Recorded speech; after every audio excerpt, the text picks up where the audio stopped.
Hello, welcome back to the Victory Kitchen. Thank you for your patience as I've been on a little bit of a hiatus. This episode is number 30. Look what the stork dropped in. Yes, this episode is about babies in wartime.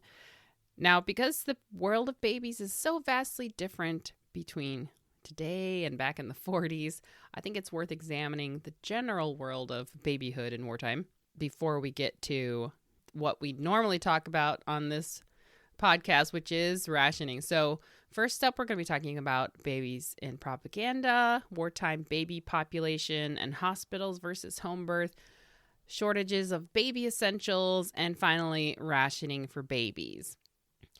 Now, rationing of baby food might not be for all the reasons you'd think, and there's a villain to this story, one so devious and selfish the government rationed baby food to protect Junior's food supply. So get ready, we're going to dive right in.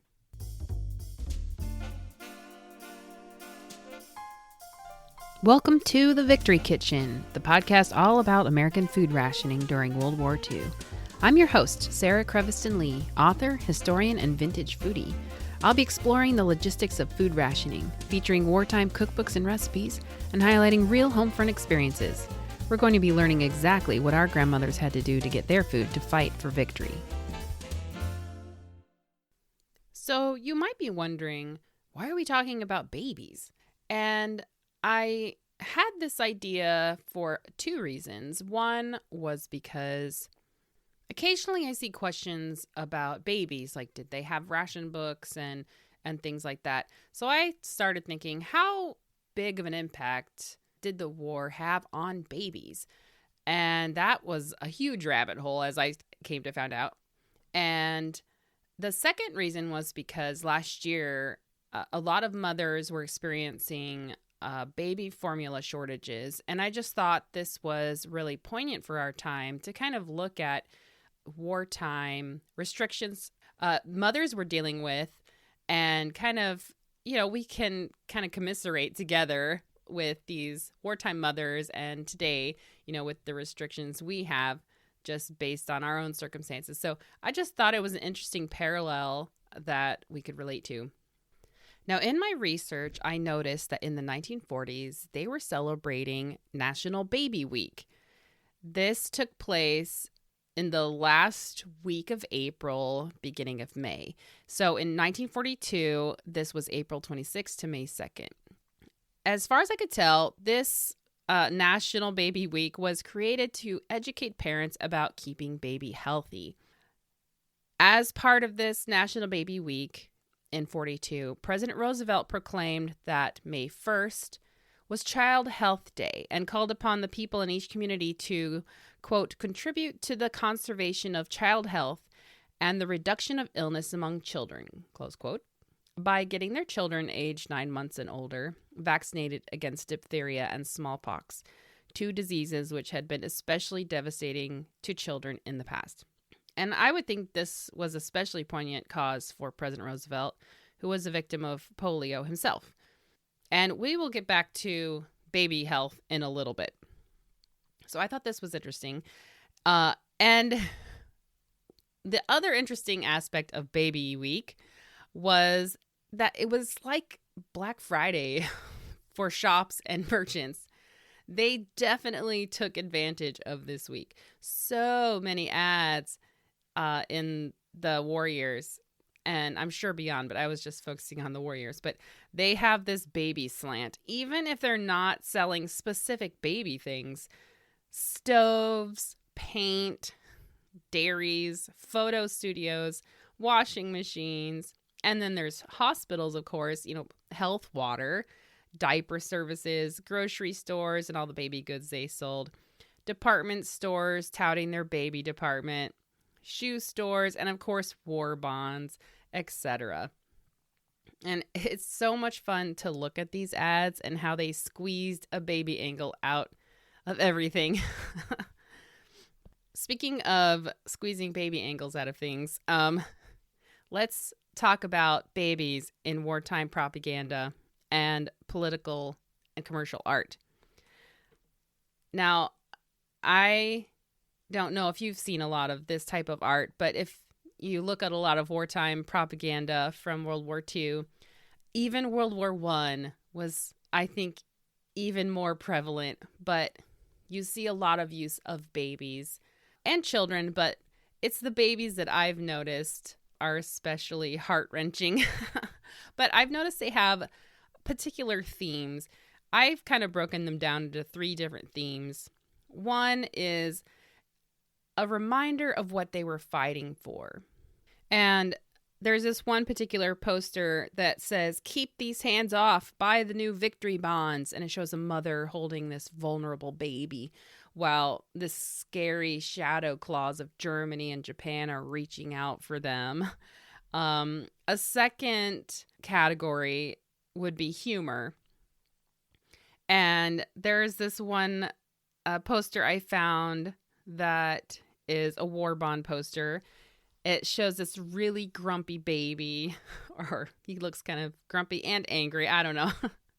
And it says, "What do you mean you ain't gonna buy no bonds?" He looks a little bit like Winston Churchill.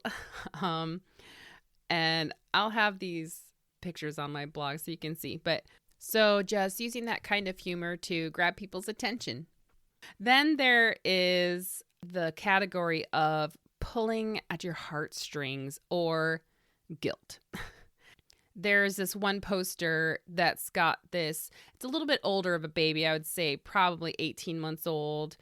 And it's really cute, chubby cheeks and these wide blue eyes. And it says, "To have and to hold, buy war bonds." You know, this baby's just like staring into your soul. So, you know, you got to preserve this child's innocence. So all of these different uses of babies for various purposes, I guess it depends on what the purpose of the propaganda was for, or the political or commercial art. It's just very interesting. So the next time that you're looking around at wartime art or propaganda, you know, just take a look at how they use babies. I think it's really fascinating. Now, there was a huge population boom in the United States during the war, and this was due to babies being born. And in a 1945 newspaper, it said, so this is towards the end of the war, it said there was a 27% increase in the birth rate since the war began. That's huge. That's so many children being born. Now, as a result of this, you know, most men were off fighting or working long hours. So mothers were caring for babies on their own or with the help of family or friends. There were a lot of busy mothers. And also, I wanted to mention babies were being born out of wedlock in the U.S. This was definitely a taboo topic at the time, but it is a fact of history. And in the book, Our Mother's War by Emily Yellen, she states that the rate of babies that were born to unmarried women during World War II rose 3% per 1,000 babies from 1939 to 1945. Now, I really wanted to talk about childcare. This is a really fascinating topic, but I did not have time in this episode. So if you'd like to learn more about the shortage of childcare and how that was dealt with, Emily Yellen talks more about that in her book, Our Mother's War.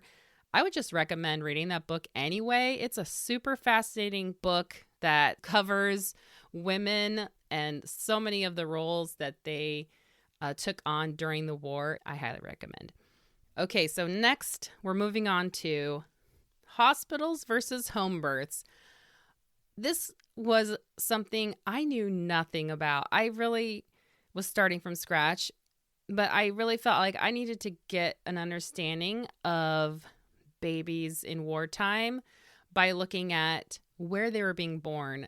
My grandmothers aren't around for me to ask about this, where they were born. I guess, I could look it up, but I just needed to know some of those details that I like to know when talking to you guys about it. So I did a lot of digging in newspapers, and I also got some lovely comments from people on Instagram telling about their parents or their own experiences. So thank you for that.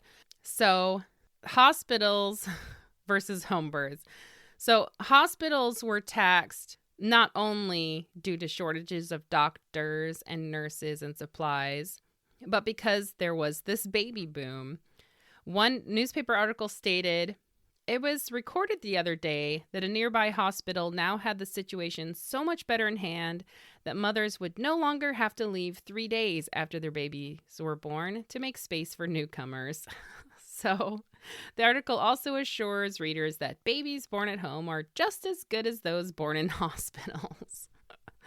So I think this reflects that the trend shifting to babies being born in hospitals versus being born at home.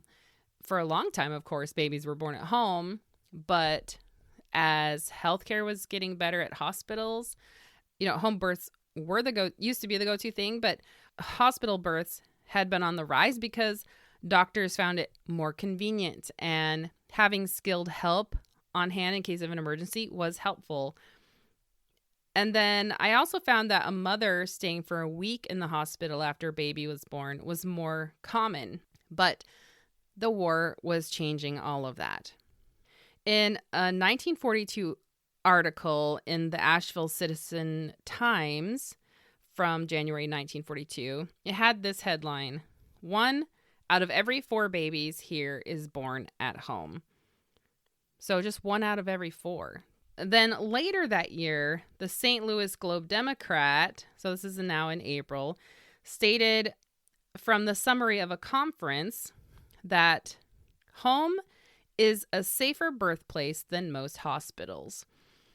And I really wanted to read you this article because this has the most interesting information. And this woman is very adamant about home births, and it just provides some really interesting information for that time. It says, "Fewer and fewer American babies are being born at home these days, but Dr. Beatrice E. Tucker, medical director of Chicago Maternity Center, says there are all kinds of hospitals, and she would rather see a baby born in the poorest home than in any but the very best hospital." Dr. Tucker, whose demonstration of streamlined home delivery innovations was one of the highlights yesterday at the opening day of the Second American Congress on Obstetrics and Gynecology, said her opinion was there aren't very many of those very best hospitals. For the most part, such hospitals are found only in the larger cities. Many hospitals with excellent facilities for surgery and medicine, she said, are forced for financial reasons to skimp on the obstetrical plant. There was authority in Dr. Tucker's view of the home or hospital delivery question. In its 9 years of existence, Chicago Maternity Center has performed 26,000 home deliveries and lost only 4 mothers. This record has convinced Dr. Tucker and others in the field that the hazard of fatal infection is greater in the improperly equipped hospital than in the home when the attending doctor knows the home delivery technique. Unless the hospital is a maternity unit or has a well-isolated obstetrical floor, the patient is better off at home, Dr. Tucker explained. Isolation means isolation of the mother from persons suffering from any of the many infectious or contagious diseases. In even the slum neighborhoods where the center does its work, she said, there is seldom a sick person in the adjoining room.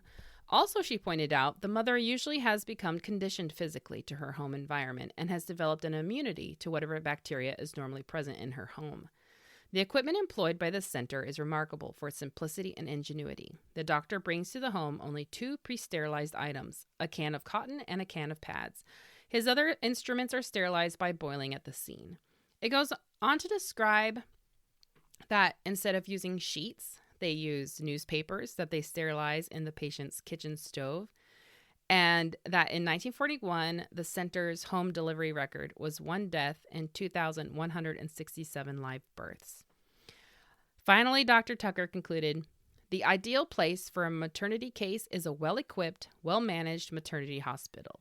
The second choice is a hospital with a well-isolated obstetrical floor. Next best is the home. But expectant mothers can rest assured that their doctors know all that. No good doctor will take his patient to an inadequate hospital.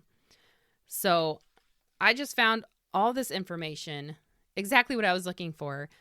I just found her defense of home birth really interesting and informative for all of these points, that the mother is used to her home environment. She is adapted to whatever germs are there. And so as opposed to going to a hospital that's maybe not the greatest, she is exposed to a lot more germs that she is not accustomed to.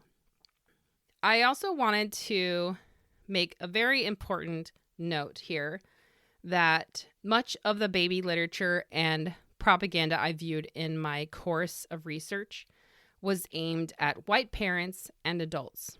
But I think it's important to point out at this period in time, hospitals were still segregated. There were some Black hospitals like St. Philip in Virginia, but they were sparse and mostly concentrated in larger cities and in the South. A larger percentage of Black women delivered their babies at home with the attendance of a midwife, though that wasn't the case everywhere. I found two really interesting sources on this topic if you'd like to do further study. One was on the website for Duke's University Medical Center Library and Archives. They have a page for Black History Month dedicated just to talking about the Black hospital movement from 1865 to 1960s, which was very informative. And the second source was from the University of New Hampshire. It's a 2014 paper by Carrie L. Hunkele, which I hope I pronounced that right, called Segregation in United States Healthcare from Reconstruction to Deluxe Jim Crow. You can search specifically for World War II if you'd like to read about healthcare during this time period. The parts that I read had very important information, which I'd recommend reading, and I will have the links to those sources on my blog.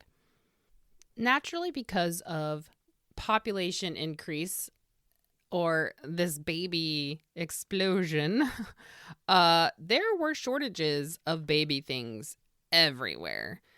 Now, it was kind of, depending on where you lived, there were different types of shortages. For instance, baby bottles. In some places where there was a large baby population increase, like Washington State, baby bottles were scarce. And I shared this on Instagram. A woman in a Life magazine article suggested reusing Coca-Cola and beer bottles for babies' milk bottles because the smaller rubber nipples fit onto the tops. So if you don't mind judgy stares, I guess that would work. But I mean, make use of the bottles you've got. I don't know if the glass shortage was affecting this at all. I'm not sure. I think it was just the demand, the super high demand, and they couldn't keep up production. The second thing was baby bottle nipples. In the Roanoke World News from Virginia in March of 1942 came this report. From some parts of the country come reports that rubber nipples are scarce because airplane motor manufacturers are using them as ideal protectors for motor valves during construction. So in other words, they were being used to keep out dirt. I know like modern baby bottle nipples come with the holes pre-punctured. So when I was thinking of this, I thought, well, how is it keeping out anything if the holes were already there? But looking through the baby books I have from the time, they actually have instructions of how to pierce the holes in the baby nipple because they don't come pre-pierced. This way you could puncture however many holes you needed for your baby, depending on their age. So they just came with no holes. And so that makes sense about why these airplane motor manufacturers were using them. Great, guys. That was only in areas where there were these manufacturers, though, because there were other reports in newspapers saying, well, we've heard of this problem, but there aren't any manufacturers in the area, so we don't have any concerns of running into a shortage. So there's that. The next shortage that I found was for safety pins. This was definitely blamed on the birth increase. Another paper in 1944 blamed it on the manpower shortage where safety pins were being made.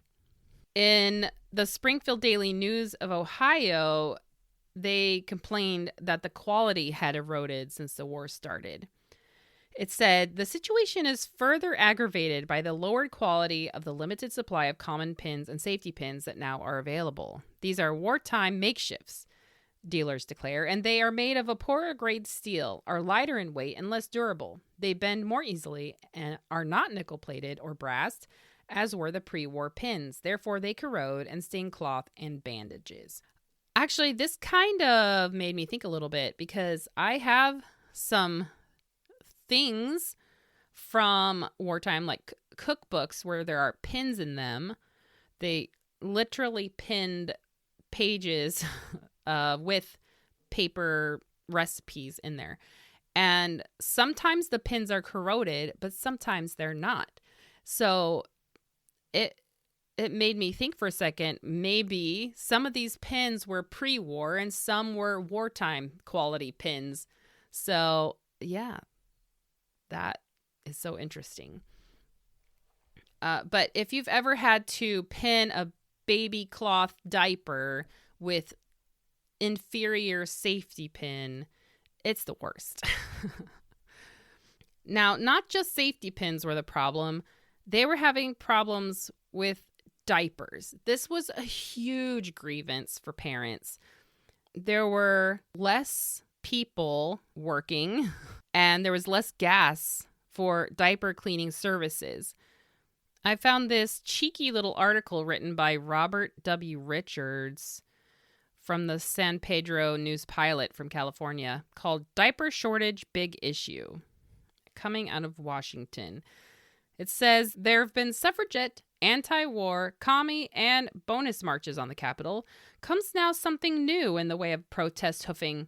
This one at a definite toddle by babies of outraged Army, Navy, and war worker families to complain that government simply has ignored the essentiality of the eternal triangle, which referring to their diapers. The tots, convoyed by their mothers, of course, will wail that while they have been arriving at a rate certainly satisfactory to war board officials, the experts of that federal bureau simply have failed to provide an essential to their well-being and healthy development: diapers. In the face of WPB's defense that there are plenty of three-cornered pants available, angry mothers have called upon congresswomen, most of them mamas in their own right, to tell WPB and OPA that it just ain't so, and to ask the distaff salons to investigate the seat of the trouble. Oh my. Mothers joining forces with national maternity organizations and operations of DIDI services aim to get right to the bottom of the shortage.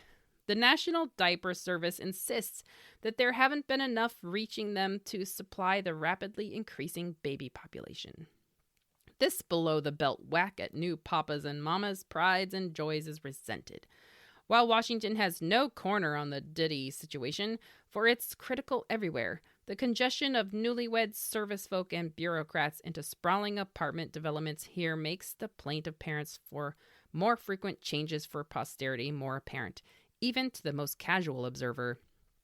It is not unusual to see a captain or a major, they don't rank much below that in these parts, or a 2 or 3 striper luxing his newborn's trough in communal laundry washers or mayhap in the kitchen sink. Capitol department stores are sold out. Many don't even have the material from which this necessary article can be stitched up at home. Special laundry services for babies are so overworked, they must perforce refuse any new customers. Yet infants continue to roll off the production line without regard for the banshee screams of Washington for more food, a place to sleep, a bit of gas, and a package of cigarettes. Don't you know there's a war on? Meant nothing in their young lives. Oh my gosh. So it does go on, but I had never seen so many puns crammed into an article. So I was laughing quite a bit when I first read this. But this is in January of 1945. So, I mean, it might be because the population just is still increasing and the problems haven't gone away. And they bring up an important point, and that is that there is not enough cloth for diapers. But first, we're going to talk about the diaper services. They are stretched thin. And I found a lot of research about diaper services. There was one word of advice in a Missouri newspaper that was telling expectant mothers to reserve their supply of diapers 2 to 3 months in advance of their future delivery. So they were, swamped with customers. They had to be kind of selective. Some services had even stopped delivering to rural areas because of the gas restrictions and the rubber shortages. Some diaper services stopped taking new customers altogether, but some services would take them if the customers could supply their own diapers. The Buffalo Evening News of New York in February of 43 reported that there was a check of 3 major diaper manufacturers who disclosed that at the end of 1942, diaper production was 16 million yards short of the previous year's production. So they were deluged with orders and only able to fill half of them. One of the diaper mills, Dundee, said that the War Production Board on February 1st requested that they continue the operation of 50 diaper looms, which it had planned to convert to war production. So they were going to take away 50 of their looms, but changed their mind when they saw how desperately they needed to keep them in production. So, yeah. I guess they didn't count for all the babies that were going to be born. Now, these were not the only shortages that there were. There were shortages of other things. Rubber sheets, for baby's bed. Rubber pants for the cloth diapers. Wool blankets and wool baby wear. There were no more zippered baby clothes. Many stores expected their steel-framed baby buggies and mattress frames to be replaced with wooden-framed ones.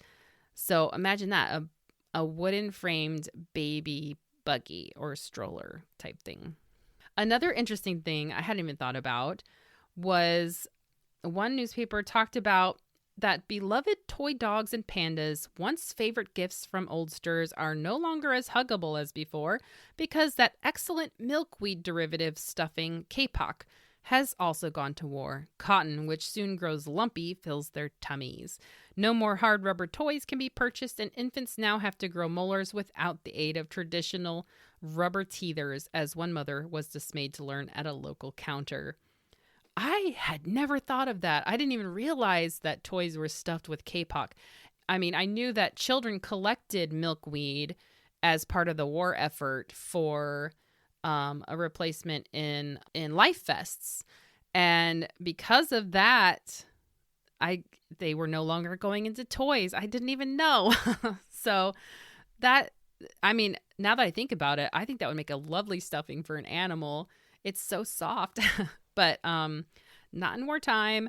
And then the rubber toys for teethers. Such a shame. Poor babies. I'm sure mothers got, very creative and finding things for their babies to teeth on. But yeah, that is so sad. Now, the most concerning shortage of all was healthcare. Clara Savage Littledale, the editor of Parents Magazine, gave a warning cry on this count. She pointed out that many military and industrial defense areas, as well as other communities, had a shortage of maternal and child care facilities and medical and nursing care. This problem extended to rural areas where doctors were being pulled away from military service, leaving them and the other citizens without adequate medical attention. Yeah, this would be very concerning.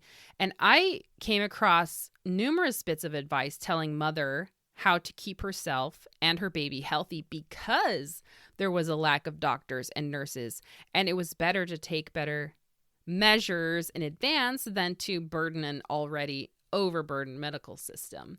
And in fact, I just was looking through one of my farm journal magazines, and it was talking about farm women empowering themselves in many different ways. And one of the ways was to educate themselves in the ways of nursing, because so many of the doctors, the country doctors, had been taken away for, military service. So women were doing something about it. And in some cases, they are being asked to do something about it. You need to learn and educate yourself and how to take care of yourself better and your baby, because, there's not as many doctors around. Other interesting tidbits of advice I found, these are just kind of random. One was be careful with your child in traffic. Put them in a car seat. Don't put them on your lap or lay them on the seat of the car. I know this seems kind of obvious, but, in a time when, cars, where everyone, it was starting to become kind of normal to have a car. Car safety with children was still probably kind of a new idea. So this actually is, maybe new information for some people. Cross only at intersections and follow the traffic lights. They also talked about sleep baby in his own little bed. Don't take him into bed with you. And finally, that as strange as it sounds, an active baby older than 4 months actually is safer sleeping in the dry bathtub than on an adult's bed. I wonder if this was probably for the risk of falling off. So I just found that interesting. So there's so much mother advice out there in regards to babies. This was just from a particular article. And now finally, the moment we've been waiting for, food rationing for baby. Now, babies did have ration books. I think this is maybe the most common question did baby have a ration book? Yes. Everyone from the oldest grandparent down to the youngest child had a ration book. This enabled the family to get enough food rations for everyone in the family. Now, what foods were rationed for baby? Were there foods rationed? Yes, but not everything.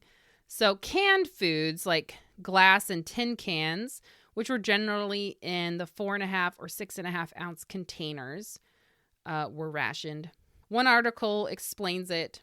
Strained foods to be rationed include vegetables such as carrots and string beans, as well as vegetable and tomato soup, and a number of vegetable combinations. Fruit such as prunes and peaches, fruit combinations such as apricots and apples, or pears and pineapples, fruits prepared as desserts, consisting either of fruits to which sugar has been added, or as fruit pudding, such as prune pudding, pineapple and rice, or custard. Meats and meat broths in combination with vegetables, strained for infant feeding, also will be rationed. So the things that were not rationed were canned milk formulas, prepared cereals, those were not. So why were these things rationed? It was not necessarily because supplies were short yet, but it was in order to safeguard babies' food supply. But safeguard it from what? Here is where we come to the villain of this story. Adults were buying up baby food to eat for themselves. That's right, folks. The villain of this story were the adults. In the Kansas City Star, in January of 1943, this was the headline: many baby foods to be rationed to prevent their misuse by adults. It says, if baby foods were not rationed, they might be bought extensively as a substitute for rationed canned goods. Such buying would cut sharply into available supplies and would soon dislocate normal marketing. This was in January 1943, before full-time rationing had begun. Now, almost as soon as rationing started, their fears were realized.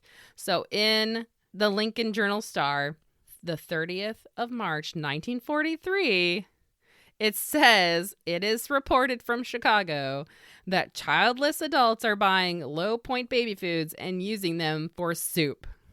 That brings on a baby food shortage with no penalty for those guilty that seems to fit. This just seems so wrong. Oh my gosh. And it's not like these things were not labeled as baby food. No, they are clearly baby foods. They are specific brands of baby foods out there. Gerber and what's the other brand? Oh, I can't see it right now. But there were specific brands of baby foods. And I'm sure they were all grouped together at the grocery store. You had to ask specifically for these things if the grocer was the one that waited on you. There was no mistaking. Like, oh, oops, I grabbed the baby food instead of the soup over here or whatever. Oh my gosh. Now, these were not the only villains. There were also the war profiteers and more. In the Ironwood Daily Globe in July of 1943, it says, "Baby food has become a morale factor on our fighting fronts. Young soldier fathers are troubled by rumors that their infant sons and daughters may not get enough to eat because of food shortages, black markets, and the threat of inflation. Nazi propaganda plays up these fears. How real is the danger? Well, we are definitely approaching a shortage of canned baby foods. Our birth rate is up 17%, but baby food processors have only as much tin as last year and 25% more glass. They are stretched to production of about 40 million dozen cans to meet a potential demand for about 250 million dozen from those babies under 2 years to whom OPA has issued ration books. The illegitimate use of finely divided baby foods by adults has also drastically cut supplies. So has the increased demand due to bigger incomes from war jobs. Although the government blocked the threat to our egg supply by keeping new eggs out of cold storage, the Ohio Bakers Association reports that our supply is now endangered by lack of corn poultry feed.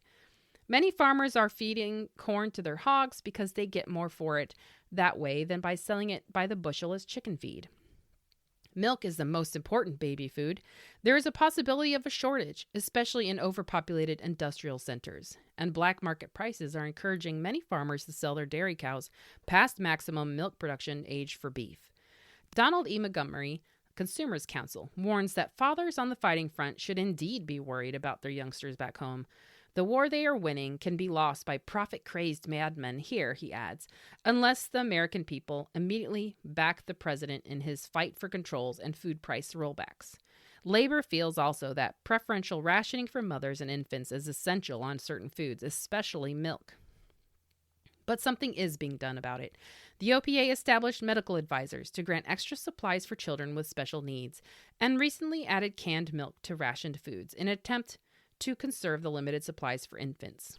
The government is beginning to release 7 million cases of evaporated milk, about 12% of our normal annual consumption, formerly held in storage for Army and Navy and Lend-Lease purposes.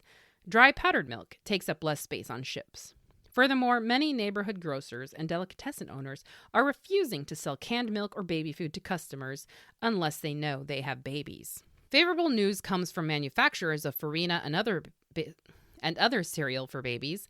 They do not foresee any shortage. Makers of drugstore baby foods report adequate supplies. These include dehydrated powdered milk food, liquid modified milk, and a vegetable milk made largely from soybeans for children allergic to cow's milk. They are unrationed but expensive. Dr. Edward P. Daly of the Children's Bureau, Department of Labor, reminds young mothers that their own milk is still the best for infants. Most young women can breastfeed their babies if they have proper prenatal care, he says. The War Food Administration admits a watchful eye is being kept on the baby food supply. The needs of babies are known by the Civilian Requirements Branch, and if a shortage should develop, they promise that some sort of preferential rationing will be set up. Our food goes to the armed forces first, next to civilians, and then to our allies. The Regional Office of the Food Distribution Administration promises that if any extreme shortage arises, infants, expectant, and nursing mothers will certainly come first in the civilian group.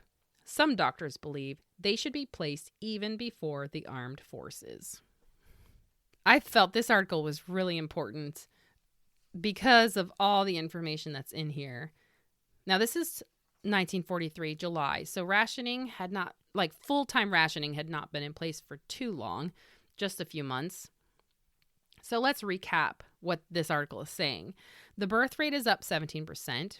Baby food producers are stretched on container supplies with more demand, but restricted by their previous year's production caps. There's illegitimate use of baby foods by adults, and there's an increased demand of baby food due to bigger income from wartime jobs. And I think I would like to add that people are busier and pre-made baby foods are more convenient. So maybe they're making less baby food at home. Then there's the egg supply, which is an easy baby food. for those that are eating solid foods. That's threatened by the shortage of poultry feed. Then there's a milk shortage threatened by the black market of beef and farmers killing their dairy cows for meat sales. There's war profiteers. And then labor feels there should be preferential rationing for mothers and infants, especially with milk. The OPA is acting on things. There's extra supplies for babies with special needs. They've added canned milk to ration foods, and they're releasing reserves of evaporated milk to consumers. Many neighborhood grocers are refusing to sell baby food to customers unless they know they have babies. Hip, hip, hooray for the neighborhood grocers. Yeah, so I think that those are all very important points. I'd also like to, in case you didn't catch it, that they're talking about the vegetable milk. This is soy milk for babies that were allergic to cow milk. So that was available back then. You don't really hear much about that in wartime, but babies and people had allergies to cow milk even back then. So yeah, lots of things going on. I think this article is so fantastic because it's not just pointing at one thing. It's really taking the whole problem apart and saying there's lots of things adding and contributing to this problem. Now, not everyone bought this rationed baby food. You could make it at home, and many people did make it at home. And making baby food at home was easy, especially if you had tools like a food mill, a strainer, and a meat grinder. If a woman did canning, she usually had these tools anyway. One newspaper gave advice for preparing and canning your own baby food. The Spokane Review out of Washington in June of 1943 gave this advice. With the many victory gardens that are being grown, many mothers will want to can their babies' foods at home to relieve the situation of baby food shortage. So they say that you should only can your baby's food if you have a pressure canner available. Choose fresh vegetables to feed your baby over canned vegetables. Garden fresh vegetables in their prime condition for the highest vitamin quality. Cook them quickly in a small amount of water. All utensils used must be sterilized from the sieve to the spoon to the container the vegetables are put into. Cleanliness with baby's food is most important. So I think that's kind of general information with just cooking. Oh yeah, making your own baby food. And then for canning vegetables or soups for babies' winter meals, use half-pint jars if you have those available. These small jars are not being manufactured, but if you have them on hand, they'll be fine for the use of small quantity canning. Then heat only the amount of food needed and leave the remainder in the jar in which it was canned and store in a refrigerator until ready to use for another meal. So lots of great advice for making baby food at home. So in conclusion, in a time of war, babies, above all else, symbolized faith. This article in the Springfield Daily News from Ohio illustrates this idea so well. So this is the National Baby Week of 1945. National Baby Week assumes special significance this year as peace-loving peoples united to bring an end to the horror, bloodshed, and grief in the war-torn world today, believe that having babies proves faith in the future. Faith in a world that will be a desirable place for the rearing of children. So they were just a couple months from total victory. The end of the dark tunnel was in sight for so many people, but it was just about to begin for others. The children that come from this generation are those that we continue to look to for their wisdom and life's lessons. My hope is that we can keep carrying on that faith into the future. We can keep sharing this history with our children so that our world will be a hopeful, beautiful place for everyone.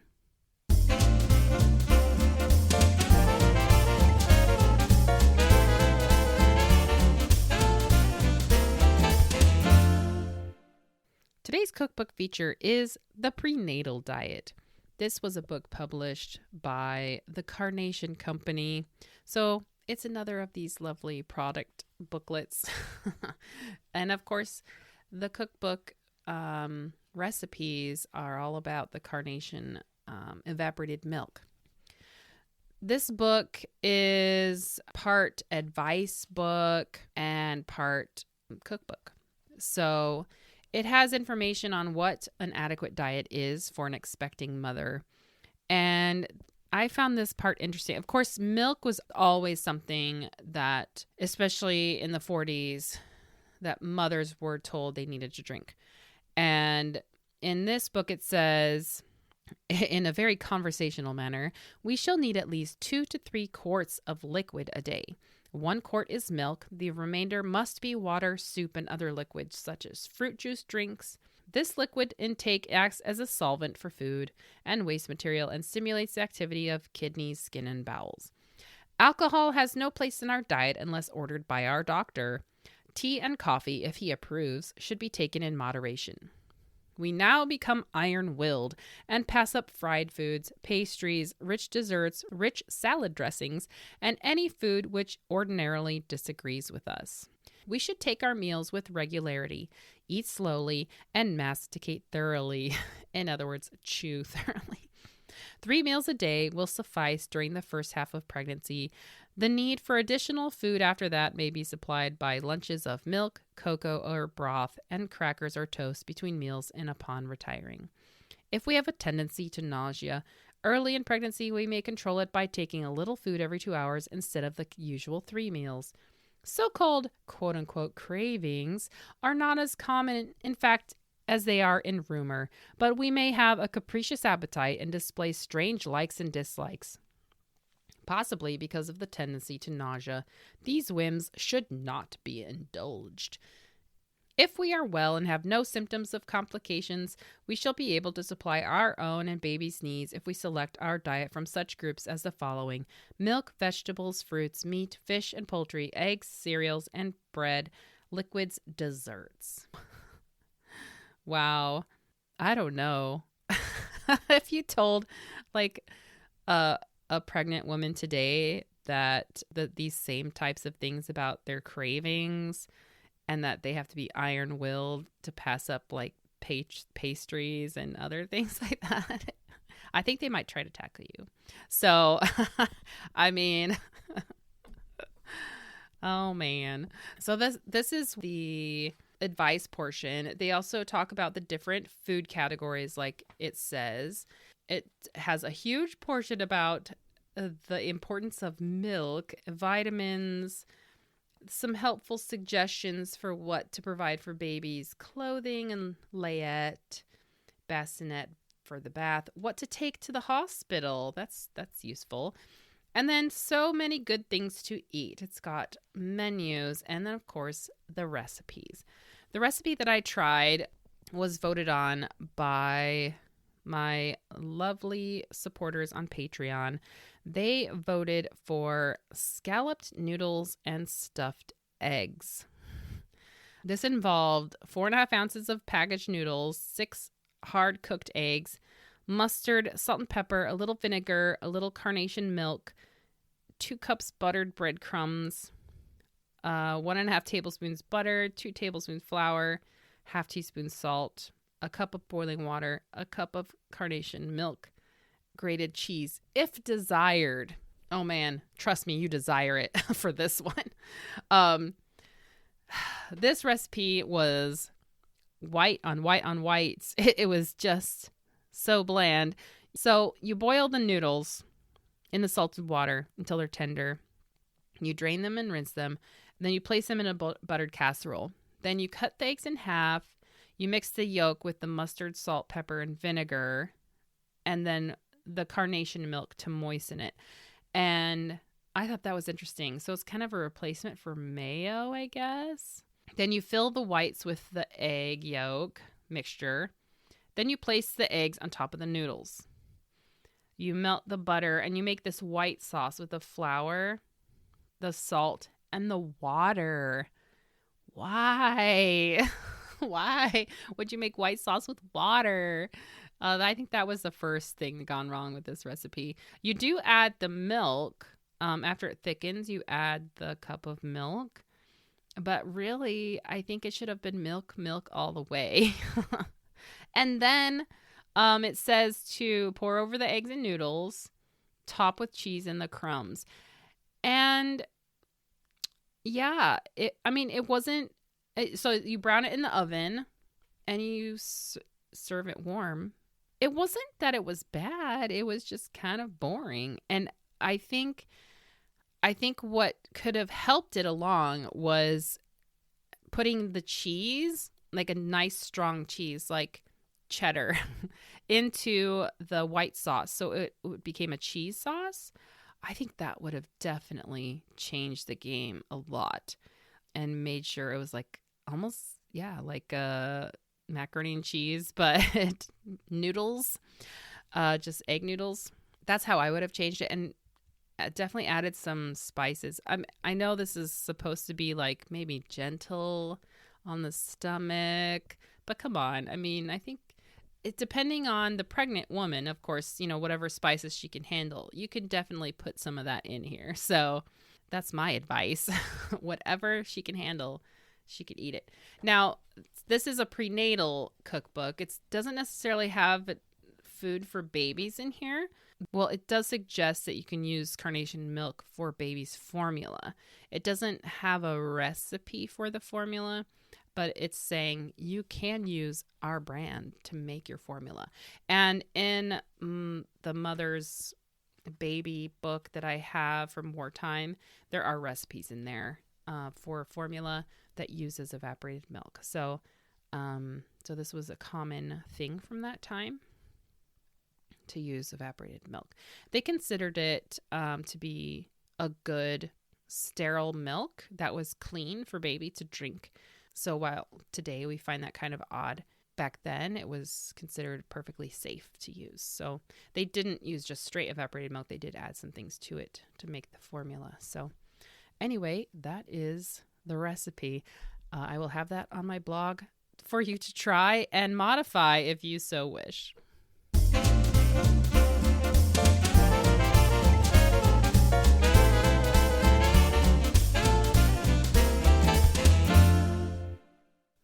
For today's story highlight, I wanted to honor the work of George Anna Saunders. She was written about in the Roanoke World News in Virginia on 20th of February, 1942 by Norwood Middleton.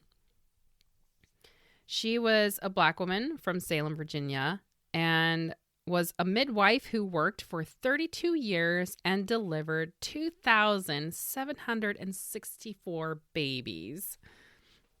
Now, in this article, he interviewed her, but I didn't want to read the article itself because what I found from this particular time period is that, they write out her accent. And what I found in this time period is that anytime they do that, it is, however subconscious or unintentional, it is derogatory. And it's either an indication of their race or that they're from the country and therefore unintelligent. And so I did not want to read that, but I really wanted to honor her incredible work. And I feel like that was the meaning behind this article. And so that is what I wanted to highlight. So she talks about how she delivered, so in total, the 2,764 babies in her career. But she delivered 2,375 babies without a doctor and 389 babies with a doctor. She delivered both white and Black babies from what she termed common class and the high class in Salem and the surrounding area. How she got started was by going out with several different doctors and learning from them, one of whom was Dr. W.V. Dillard. She called one of the finest doctors that ever walked. The doctors would engage her when they got a labor case, and she'd do what they told her to do. She wouldn't use any prescriptions either, but her philosophy was to let nature take its course. If the delivery was taking too long, though, she would call for the doctor if the mother wanted him. George Anna remembered there were many times she had to sit up long, slow-moving hours all day and night with a mother in her misery. To go do her work, she took with her a little suitcase and a bag that she'd take her things in, and in later years, it carried a batch of birth certificates. She delivered 7 sets of twins, and the heaviest baby she delivered was 17 pounds. And she talks about that poor mother, about how that poor mother labored quite a while to deliver that baby. She had 6 children of her own, and at the good age of 76, had to finally give up midwifery due to her poor health. So I just thought this was an incredible career, and it really highlights the importance of midwives, and especially to the Black community, where there were not a lot of healthcare facilities. There were not enough healthcare facilities for them. So her career was so important to her community, and I just think she's an awesome woman.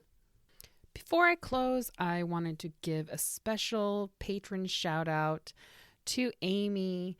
She has been supporting me at the Victory Kitchen sergeant level for over a year, and she is definitely overdue for a patron shout out. So thank you so much, Amy. I couldn't do what I do without your support, and I really appreciate your friendship as well. So thank you so much. And I am so grateful for all of my patrons. And if you are interested in supporting me on Patreon, you can go to patreon.com/Victory Kitchen Podcast. Thank you so much for listening. If you'd like to see what I'm up to on Instagram, my handle is Victory Kitchen Podcast. I post all kinds of interesting things, a lot of things which I don't even post on my blog, research that I'm finding as I'm preparing for my podcast, and recipes and things that I'm making. So you should head on over there and check things out. To access all the extra resources related to this episode, please go to my website, victorykitchenpodcast.com. Thanks for listening, and I'll talk to you next time. Bye.